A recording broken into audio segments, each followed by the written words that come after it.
Hello everyone and welcome to Inside Xbox's Xbox Series X first look at gameplay full presentation, a title that's sure to garner a lot of search traffic. In this video I'm going to talk about all the games this presentation presented and present my own present opinions on this digital present we've been presented.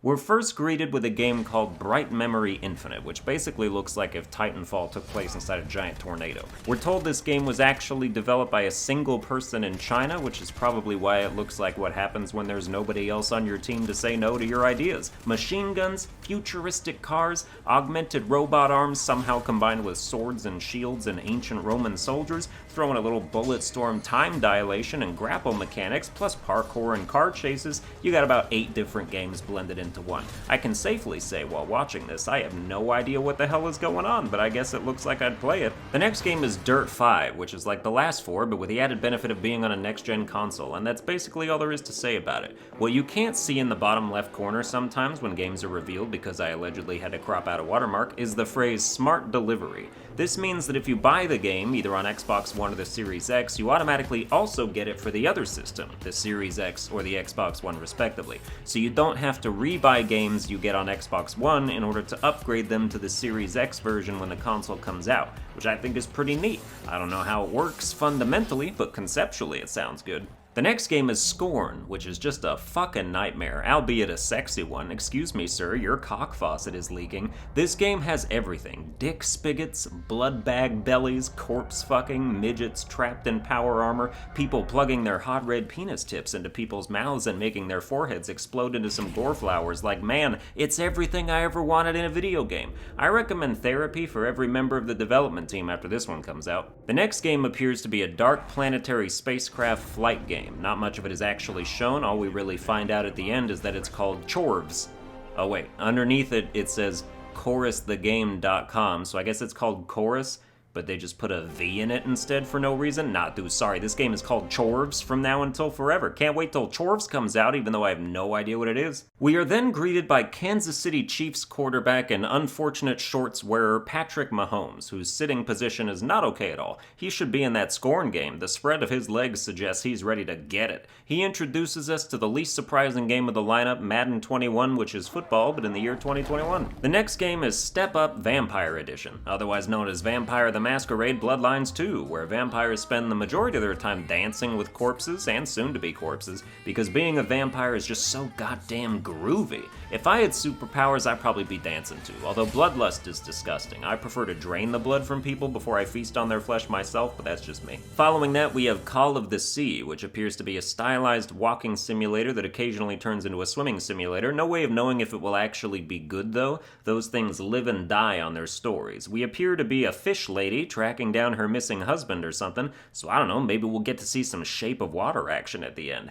The next game is Ascent, which does a great job of making you expect an immersive, cyberpunky quality game, but then pulls the rug out from under you and reveals top-down twin-stick shooter gameplay that makes you go, oh.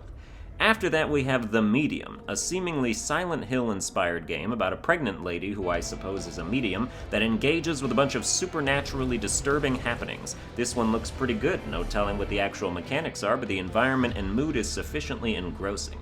In a fitting mood shift, the next game on the docket is another Code Vein-looking game from Bandai Namco about anime heroes who are the only ones that can defeat mutant plant aliens made of rose bushes and party hats. I will never understand the minds of Japanese people, but depending on how the combat is, I can get down with it. As someone who liked Code Vein but not Astral Chain, I'm very hit or miss with these types of things, so we'll see which type this turns out to be.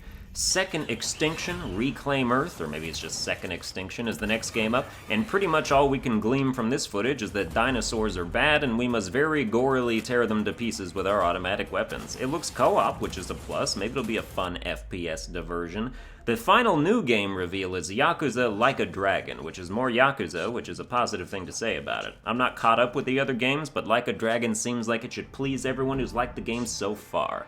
The last footage, however, is of the recently revealed Assassin's Creed Valhalla, which looks nothing like an Assassin's Creed game because it's all Vikings doing Viking shit. So now that the presentation is all said and done, what did we think of it as a whole? The general YouTube audience seems to be split, because the video starts off with text that reads, "First look look Xbox Series X gameplay, and the title of the video says first look at gameplay, and the head of Xbox's global portfolio uses the word gameplay like 3 times in his intro, stating that we are about to see gameplay. And people are apparently a bit up in arms over what actually constitutes gameplay because the streams have been dislike bombed for apparently not showing gameplay. I guess what Xbox meant by gameplay is that all of the footage would be showing the game playing, like how a movie plays. Throughout this presentation, you are watching a game that is playing, but not necessarily a game that is being played, with the exception of Bright Memory Infinite, the only game that shows an actual active gameplay sequence, albeit an edited and mechanically scripted one. I think what Xbox was touting when they were talking about how they read the opinions of the internet and tried to cater to them with true gameplay was that there wasn't a single CGI trailer in this presentation. None of the footage was propped up or interlaced with enhanced graphics beyond the capabilities of the Xbox Series X system, allegedly. What you saw is what it'll look like on the best possible tech, according to them. You can take that with however many grains of salt you want, but I believe all Xbox was trying to do was not do over-the-top CGI nonsense nobody likes, and they did succeed in that. However, if they had actual gameplay to show, like people playing the game, what it looks like when you actually play the game, they definitely should have incorporated some of that in there. People like cinematic cutscenes as reveals, but only as a complement to the real substance of the mechanics. If you're just showing cutscene after cutscene, people are going to start to think you're covering for mediocre gameplay. But it's also worth noting that this is only a taste of what all's in store for us, and it's still only May. We've got like 5 or 6 months till the thing launches, and we'll see plenty more stuff in that time.